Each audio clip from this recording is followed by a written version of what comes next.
This is the VOA Special English Health Report. Winter in many places means ice skating, sledding, and snowball fights. But unless someone is prepared, outdoor fun can also mean frostbite and hypothermia.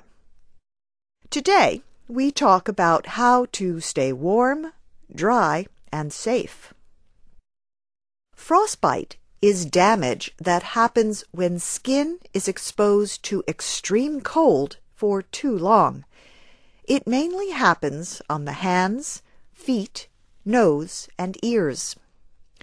People with minor cases of frostbite that affect only the skin may not suffer any permanent damage. But if deeper tissue is affected, a person is likely to feel pain every time the area gets cold. If blood vessels are damaged, people can suffer an infection, gangrene. Sometimes doctors have to remove frostbitten areas like fingers and toes.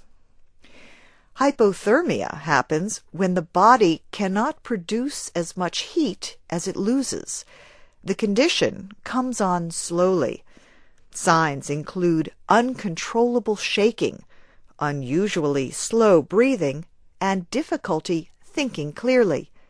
If not treated, hypothermia can be deadly. The best way to avoid cold-related injuries is to be prepared for the outdoors.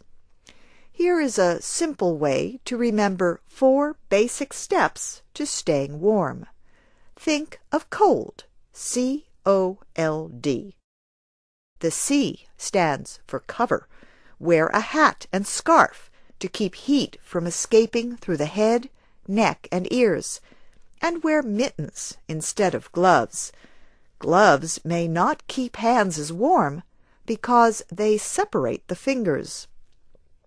The O stands for overexertion. Avoid activities that will make you sweaty. Wet clothes and cold weather are a bad mix. L is for layers. Wearing loose, lightweight clothes, one layer on top of another, is better than a single heavy layer of clothing. Also, make sure outerwear is made of water-resistant and tightly knit material. Can you guess what the D in cold stands for? D is for dry. In other words, stay as dry as possible.